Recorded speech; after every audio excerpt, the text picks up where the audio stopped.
The Falcons rookies are on track to surpass their floors, but will they reach their ceilings?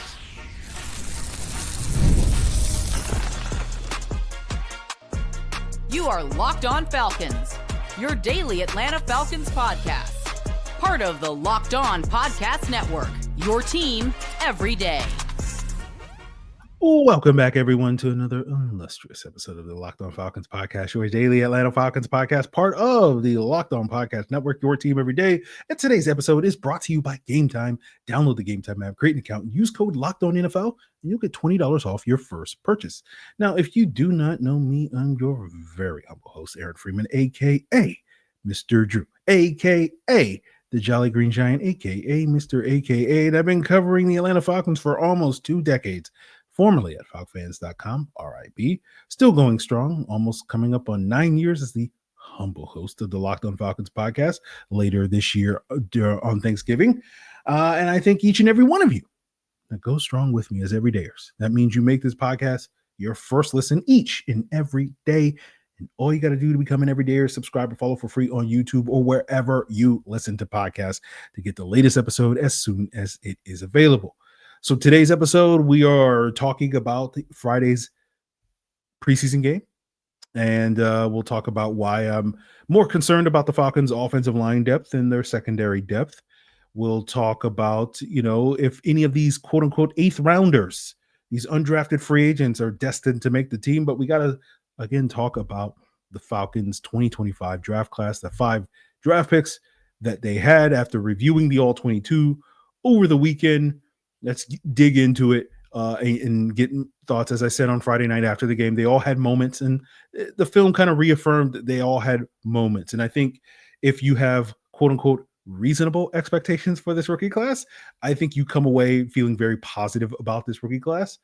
We'll get into it, but I don't think a lot of people's expectations for this rookie class are pretty reasonable. But I think in terms of all these guys are on track to be positive contributors to this team, role players. Whether or not they're going to be quite the game changers that the hype has built up to be, we'll see, but they're on track to be positive contributors. And when you look at that in terms of like reasonable expectations, for example, when you look at the Falcons' 2 first-round picks and James Pearce and Jalon Walker, right, a reasonable expectation is that you're going to get production from those guys as rookies, typical of what you would get out of a first-round edge rusher, whether you're looking back over the last 5, 10, or 15 years on average. First-round edge is getting about 5.5 sacks, or I think 33 pressures or 36 pressures, depending on how your parameters. So let's say roughly 4 to 6 sacks, 30 to 40 pressures is a reasonable expectation for any first-round edge. And I think both Pearce and Walker are on pace to have that type of production this year. I would project maybe Pearce on the higher end, maybe closer to 6 sacks and 40 pressures, and Walker maybe on the lower end, which is maybe 4 sacks and 30 pressures, which is about where my post-draft expectations for both of those guys are. So I think they're meeting that right now. And again, not trying to be negative, but you're probably wondering, why am I not, sitting here touting both of these guys as 8 to 10 or 12 sack guys as maybe other people will. And I know it's going to come off as negative. I don't mean it to be negative, but the reason why that is because most people are at a 10 and I'm at a 6, right? And, 6 I think is a reasonable place to be, but, a 6 compared to a 10 feels negative when you're at a 10. But, the way I look at it, watching the film of both Walker and Pearce, like the reason why I don't sit here and project these massive expectations for both of those guys based off of Friday's night action. Again, there's still multiple games to be played and we'll see how they fare. But like with James Pearce, some of the concerns I had with him watching his college film, which is a guy that doesn't quite time his hands right, not having the elite bend, makes me think that like he's probably not a guy that's going to come in right away and really hit the ground running as a pass rusher in the sense of, going beyond, again, those reasonable expectations. And with Jalon Walker, you didn't really see that pass rush plan, which was something that showed up a lot at Georgia. And then you didn't really see eye-popping explosiveness. As it was something that we talked about because Jalen Walker didn't test, we didn't quite know how explosive an athlete he is. And we talked about, is he like an 80th percentile athlete, which is what the film suggests, or is he more explosive than that? 90th, like a Hassan Reddick, 95th, like a Micah Parsons. And he looked more like an 80th percentile guy, right? More like a Lorenzo Carter in terms of the explosiveness in that game. And so I know you're sitting there angrily typing your angry comments and being like, oh, Aaron's is worse and all that stuff. But the reason why we're talking about it in that sense is because it gets back to the conversation we've had so many times on this podcast over the years about floor and ceiling, right? Everybody's excited about the ceiling of both James Pearce and Jalen Walker, and you should be, but that ceiling is like 3 to 5 years away in all likelihood, right? And when the floor is what's going to matter now, and I think in both players' cases, as well as with several other players in this draft class, their floors are good, right? They're promising when you're focused on the floor and not when you're focused on the ceiling, right? And so when you look at guys like Billy Bowman and Xavier Watts, the Falcons, mid-round picks from this past year, I thought Bowman was solid on Friday night. Again, if your reasonable expectation for Billy Bowman is he's going to be better than 2024 D. Alford, but probably not as good as 2023 D. Alford, I think he's on track to do that. Now, we'll see if he can continue to build off of that.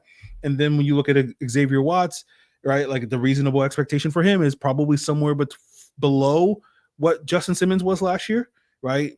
Probably not quite as good in coverage, but better in coverage than he is as a run defender. And that was where, most of Simmons' limitations came in run defense last year. And that's what we expect with Xavier Watts. He was not an impact run defender in college. So I think all these guys look like the players, at least I thought they would be coming out of college so far, but I think they're all on track to be positive contributors to this team. You look at Jack Nelson, the 5th of the Falcons draft picks, the reasonable expectations for him was, hey, be the 4th offensive tackle and don't play a single snap if we can help it this upcoming season, because you're not ready to play at this point in time. And he showed that on Friday night, but I did find it somewhat promising with Jack Nelson that he was playing his first NFL action and arguably had played at a comparable, if not better level than Brandon Parker, who's going into his 8th year in the NFL. And as we discussed in June, we expected Jack Nelson to have a kind of an up and down summer in his first summer of action, as so many rookie offensive linemen typically do as they make that adjustment to the pros. And we just hoped that the flashes would be good. And I thought there were enough flashes on Friday in his first game. And hopefully we continue to see more in his second and third follow-up games and build off of that in the coming weeks. So one of the things we're going to do here on Locked On Falcons, we're going to look at the film for the Locked On Falcons Insiders, break down some of the all 22 of these rookies, as well as other players, about 20-ish plays from Friday night, focusing primarily on the draft class. That should be available, as many of you are listening to this on Monday afternoon or evening, as I'm recording this on Sunday afternoon, evening. But if you want to get access to that all 22 breakdown of this first preseason action, focusing on the draft class, you can do so for free, right? If you sign up at the link in the description below and become a Locked On Falcons Insider at joinsubtext.com/LockedOnFalcons. It is free, a 14-day free trial. And then if you like it, keep it.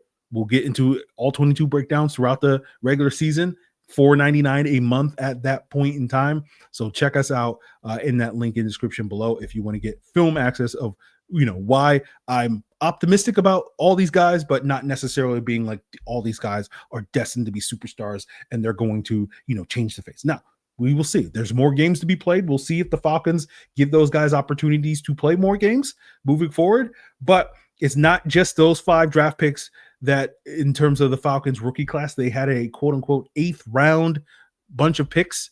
And that refers to the notable undrafted free agents. And we'll talk about where those guys are coming after their first preseason game and their chances of making the Falcons 53-man roster, since we believe that all 5 of the Falcons draft picks are going to make the 53-man roster, but we'll see. And that gives us a chance to talk a little bit more about the team's depth chart as we continue today's Locked On Falcons. So today's episode is presented by Yahoo Fantasy, and with the NFL kickoff almost being here, it means fantasy football season is back in the full swing. And this year, Yahoo Fantasy is turning things up with a fantasy football experience like never before. This year, I'm playing Yahoo Fantasy, and you should too, whether you're a first-timer or a veteran playing in your millionth league. And I've been a Yahoo Fantasy user for 2 decades.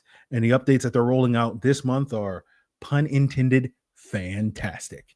And to celebrate 28 years of fantasy football greatness, Yahoo Fantasy is dropping 28 big new features over 28 days throughout August. And to kick it all off, they just dropped the Yahoo Fantasy Guillotine Leagues, a killer new way to play fantasy football on Yahoo, where the lowest scoring team gets eliminated each week until there's one team left standing. With the season around the corner, now's the time to get your league together and give this new mode a try. If you're more into the classics, you can still play head-to-head private leagues or join a public league. So stay tuned and for more killer announcements and start playing Yahoo Fantasy now at yahoofantasy.com/lockedonnfl. So as I reviewed the film, I would say, and looking at the depth chart, I would say after this first game, I don't know if any of the Falcons' undrafted free agents are currently on track to make the 53-man roster, although I do think cornerback Cobee Bryant is probably the closest on that. More on that later. But, we had 4 guys that were considered 8th-round picks, right? 4 undrafted free agents that we talked about back in May of being like, this has the potential to be one of the best undrafted free agent classes that the Falcons have ever assembled should these guys perform. And again, I think all of these guys are on track to make the practice squad, but in terms of making the roster, we shall have to see. And the 4 guys, Cobee Bryant, the corner, Nick Nash, the wide receiver, the offensive lineman, Joshua Gray, and the tight end, Joshua Simon. And again, I think all these guys I would say are strong bets to make the practice squad at this point in time. If you're curious about the actual depth chart that the Falcons had in the preseason, I will try to post a link to a Google Doc that I do every summer when we look at the actual depth chart based off of how guys were deployed in the actual preseason games. And shout out to the Falcons intern that did the unofficial doc, the unofficial depth chart earlier this week because most years that unofficial depth chart is like 60 to 70% accurate. And this year I feel like it was like 80 to 85% accurate. So shout out to that intern for doing good work this week. And so looking at those big 4, starting with Nick Nash, I would say based off of the current depth chart, he's the wide receiver 10. We expect the Falcons to keep 6 wide receivers on their roster. I think Casey Washington and Chris Blair are the front runners. They would be 6 and 7 for me in that competition in terms of the likelihood of being that wide receiver 6. You had Dylan Drummond. You have David Sills, I think would be 8 or 9. And then I think you would put Nash at 10 based off of the fact that he did not get any action until the second half of the game. I think he did good work when he got that action, although he did have a running back's average depth of target. But, hey, we take what you can get. That's not his fault. So I think the thing with Nick Nash, keeping him from being a front runner for that 6 wide receiver spot, as many people hoped and wanted him to be going into the summer, is special teams, right? As we often say on this podcast, special teams matter. And Casey Washington, David Sills, Dylan Drummond, Chris Blair, and even Jesse Matthews, and even Quincy Skinner, the other undrafted free agent wide receiver the Falcons had, they all played special teams on Friday night. Nick Nash did not. And so if you're going to be the wide receiver 6 on this roster, you're going to almost certainly have to play special teams. Nash did not play special teams, and so therefore that is an indication that he is more likely to be a practice squad player than a roster player, but we will see over the coming weeks if he will get more action on special teams. Someone who did get plenty of action on special teams was Josh Simon, and that's a good indicator that he's probably a good bet to be the 4th tight end destined for a practice squad spot at this point in time, assuming that the Falcons only keep 3 tight ends on the roster, and that 3rd tight end spot seems to be locked up by Tegan Quitoriano, who did not play on Friday night, mostly because Tegan Quitoriano is a very good blocker, right? And we talked about this in the lead up to training camp, which is that 3rd tight end last year was Ross Dwelly, played about 105 snaps on deep offense last year and 166 on special teams, but about half of those offensive snaps came in just 2 games. One as an injury fill-in, and the other one being that Raiders game when the Falcons just basically were trying to run out the clock in the second half, and we're using a lot of 2 tight end sets in that second half to do so. And so essentially what I'm arguing is outside of those, on normal circumstances, based off of that snap count, the tight end 3 had about 3 special team snaps for every 1 offensive snap. And so again, that helps Simon if he continues to get plenty of work on special teams to be a practice squad candidate, but I don't expect the Falcons. I don't think his blocking is going to be good enough to usurp Quitoriano as the 3rd tight end at this point in time, but we'll see what happens over the next 2 games. Joshua Gray, he's kind of a TBD, to be determined, only played 2 snaps at right guard. Seems to be clear that Jovan Gwynn is the top backup at center.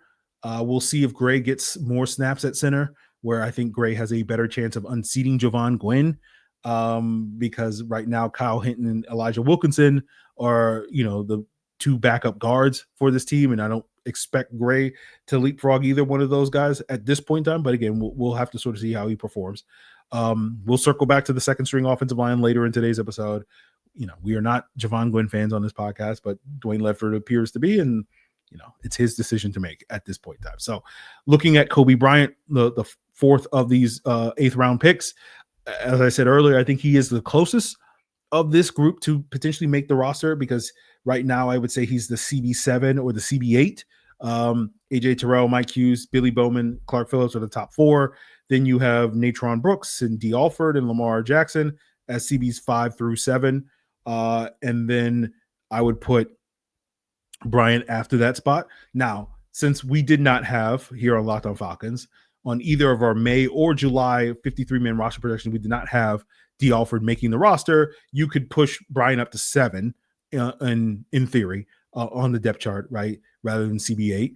And if you assume that the Falcons are keeping 6 corners, him being 7 means he's right on the cusp. But that is also not factoring Mike Ford, who I would probably say is CB9, but probably is going to be one of those 6 corners because of his special teams ability. And that's really the thing that's holding back Bryant at this point in time. He did not really play special teams. He was out there on the field goal block team, but that's pretty irrelevant if you ask me. But you did see Billy Bowman, you did see Natron Brooks, D. Alford, and Lamar Jackson all playing special teams, in terms of the coverage units and them being on the dynamic return team.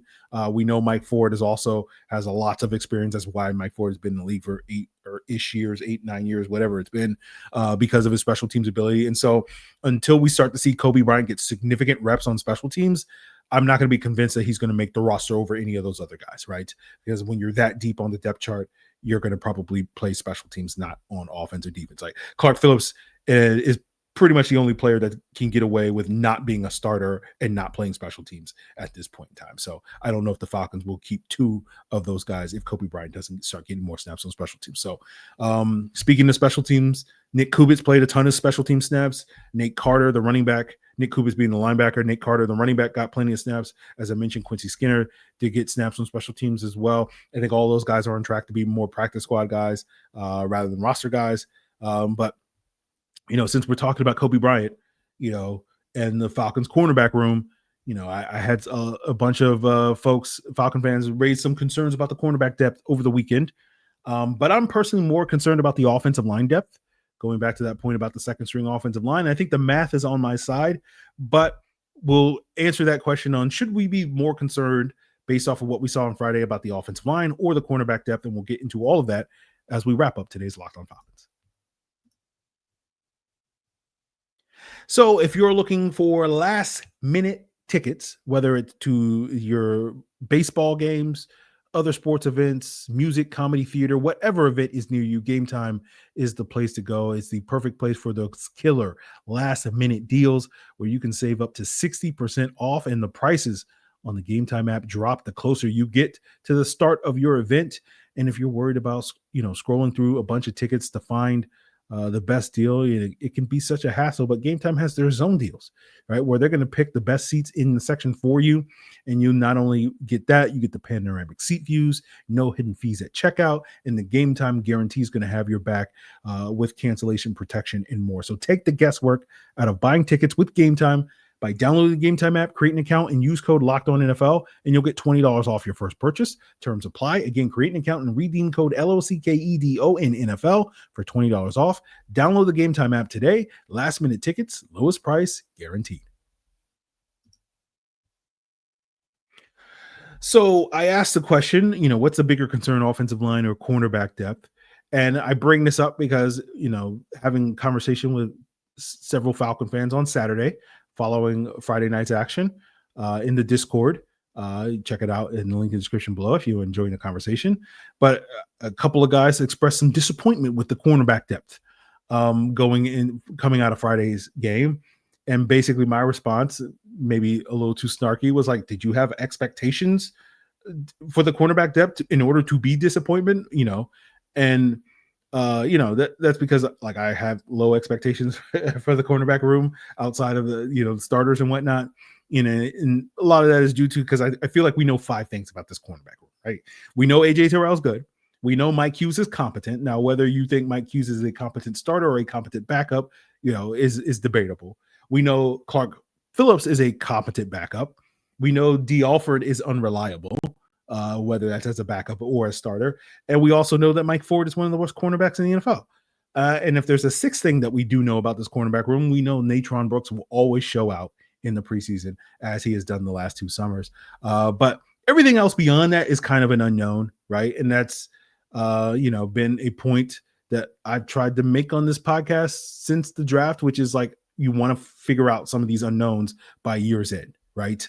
And that's a big part of this season, particularly when it comes to some of these young pieces, not just at the cornerback position, but across the roster. You just kind of want to know what these guys are. And, one of the unknowns is, how capable a nickel is Billy Bowman going to be? Again, he showed some promise on Friday night, but we'll have to see again because the challenges ahead are substantial. Like, if you're going to be a nickel cornerback in this league, you got to cover guys like Mike Evans and, Justin Jefferson and all those sorts of things. So we'll see about that. And then, of course, Cobee Bryant, Natron Brooks, Lamar Jackson, Keith Taylor, are these guys going to be contributors or not? And those are some of the other unknowns. And so cornerback has been a position for several years under Terry Fontenot where they haven't really kind of solved the problem, right? Which has been finding those long-term pieces to play next to AJ Terrell. They've just kind of been building bridges, right, over these last, 4 or 5 years. I feel like this year is again more bridge building at this point in time, but we'll see, sort of how much is the bridge, right? So that's kind of the answer. Is a rickety, bridge made out of wooden planks, or is it, it's a sturdy stone bridge or whatever? That's kind of the question I think we're going to have hopefully answered by the end of the season. But, part of the reason why I'm not as concerned about the cornerback depth as I am the offensive line depth is twofold, right? I think we're hoping that the Falcons pass rush is going to be significantly better. That's going to mitigate some of these issues that could be exposed on the back end. And then because we kind of know who the top 4 corners are at this point in time, again, we'll see with Billy Bowman being, the 4th guy. But we kind of know what 3 of those 4 guys are, referring to Terrell, Hughes, and Phillips. Like, I'm not as worried, it's just really kind of like, okay, well, we got to figure out what Billy Bowman is going to be. And I'm not as worried about, guys 5, 6, and 7, if you want to throw that into the conversation. And I contrast that with the offensive line because as we saw on Friday night, Storm Norton withstanding, who did not play on Friday night due to an injury, but that second string offensive line looked like a major weakness for this team. That was a concern going into the game, and they did not alleviate those concerns coming out of the game. Evidenced by they couldn't run the football at all against the Detroit Lions backups, which is not a good sign, right? Imagine what they would do against the Detroit Lions starters or any team starters if you can't create holes against the backups. But and the problem with that is like there's a decent chance that several of those guys are going to play significant reps this upcoming season, because again, when we talk about what we know about the offensive line, we know we have 3 good starters in Jake Matthews, Caleb McGarry, and Chris Lindstrom. We believe the other 2 starters in Matthew Bergeron and Ryan Nuzor are ascending players, optimistic that they're going to go from average starters to good starters this upcoming season. And so we feel overall the starting 5 is solid to good, depending on where you fall on that, right? But we also know that it usually takes more than 5 offensive linemen to get through an NFL season, because what we also know is over the last 30 years, only 3 times had the Falcons had the same starting 5 start every single game. That was 1998, that was 2010, and 2016. And it's not a coincidence that those are 3 of arguably the 4 best and most successful seasons that the Falcons have had in the last 30 years, which basically means there's a 90% probability that you're not going to have the same starting 5 start every game, which means at least 1 backup offensive lineman will start at least 1 game. And if we look at the 5 guys that start week 1 as our quote unquote A lineup for the offensive line over the past 30 years on average, another thing that we know is that those guys start on average about 7 games together per season. Now, if you shrink your sample, thanks to medical advances making players potentially healthier now than they were, 20, 30 years ago, with the wear and tear and whatnot. But if you shrink your sample to just the last 10 years, the starting five, that A lineup starts on average about 10.1 games per season. Over the past 5 years, about 11.4 games per season. And if you just look at the last 4 seasons since Dwayne Ledford's arrival, that goes from 11.4 to 11.5 games per season. So this has been the healthiest stretch collectively for Falcons offensive line play over the last 30, 35 years. But it still means that those numbers, the math is saying that we're probably going to get 5, maybe 6 games this year where your offensive line depth is going to get tested. And I feel like that has the potential to be much more problematic than the cornerback depth getting tested. But we'll see. A lot of that depends on the matchups, right? Like if you're going up against the Rams receivers and you got backup corners late in what week 17 or whatever, like that's probably going to be a pretty big concern, but we'll see. But for me, at least, given the higher expectations for the offense, like this offense is expected to be a top 10 unit, and I don't know if they can reach that potential if they don't have strong play up front. And of course, any injuries that they might have could undermine their ability to reach that potential. But we'll have to sort of see. Now, I don't know if there's much the Falcons going to do about either the cornerback depth or the offensive line depth, right? It does feel like Dwayne Ledford has his guys, and the Falcons just going to put their trust into Dwayne Ledford to, if injuries do happen, like we saw them happen in 2022, and it wasn't a problem that year. That was one of the handful of years where the Falcons did have a top 10 offense according to DVOA, and you're sitting there going like, what? And it's because of how good that run game was, in large part due to the fact of how good that offensive line played. So again, it just underlines the point where the offensive line is kind of, we focus so much on Penix and the play action and Zach Robinson and all that stuff, but the offensive line kind of is the engine that kind of drives whether or not this is going to be a top 10 offense in a lot of ways, at least historically, when you look back at the Falcons history. But we will see on that front. So, if this second string offensive line starts playing better in the subsequent upcoming preseason games, we will feel much better. Okay. We might get 2022 Dwayne Ledford back, and so it might be fine. So we will keep an eye on that moving forward. But, and there's certainly a possibility that, 5-6 months from now, we look back at the season and we go, hey, that cornerback, those red flags about the cornerback position were much more concerning than we initially were suggesting. And the offensive line was fine. We may have that ability with hindsight, but, the math to me is much more worrying. Storm Norton's fine, but, if Kyle Hinton or Javon Gwynn have to play significant snaps this year, like I'm much more worried about that than whoever we're sitting here worried about who's going to be CB5, Mike Ford or Lamar Jackson or Natron Brooks or Cobee Bryant. Who cares? Obviously people should care, but you know what I'm saying? Like, it's like, all right, I think we'll be okay. But I don't need the CB5 to play well for the Falcons to reach their potential as the defense this year, which is like the 20th best defense this year. Like the bar is much lower for the defense, and that's kind of why I'm less concerned about the cornerback position. But I'm sure maybe you're more concerned about cornerback. Maybe you're more concerned, like me, more concerned about offensive line, or maybe you're more concerned about another position. I know you're not concerned about the quarterback position, right? Because we got Michael Penix, we got Kirk Cousins, and we got Easton Stick. And you're like, Aaron, why are you hyping up Easton Stick? You're not going to hype up James Pearce, but you're going to hype up Easton Stick. Well, guys, we're getting these preseason reps and hyping up the Falcons quarterback because we're going to be pumping Michael Penix later this fall. And so we got to get these reps in to hype up Easton Stick during August so that we can be ready. We can walk and then run when Michael Penix is ready to go in September. So that's why we're hyping up Easton Stick. So get on the bandwagon, okay? All right. And if you want to get a couple of glimpses of the Easton Stick experience, make sure you become a Locked On Falcons Insider. Hit that link in the description below. Get that all 22 access that we'll be breaking down on Monday, on your feeds, on your phones with access. So that is what you can do. We'll be back tomorrow to recap any updates on practice. The Falcons picked up a DB over the weekend in Ronnie Harrison. We'll see what subsequent roster moves the Falcons make, and we'll see what other roster moves they got. We got a big week of practice, joint practices coming up against the Titans on Tuesday and Wednesday. So that's going to be huge for this team because we know Raheem, after Friday night's events, glad to hear Maurice Norris is doing better. But Raheem's going to be like, shut it down. Right.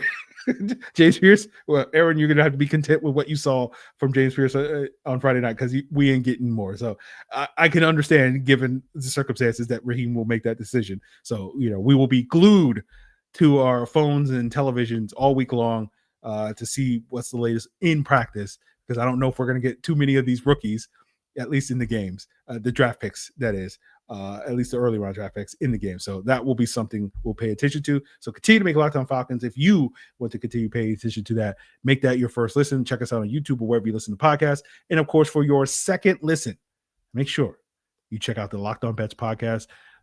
Lee Sterling, Kevin Rogers are giving you not only those football futures, but also those MLB locks. It's all part of Locked On Podcast Network, your team every day.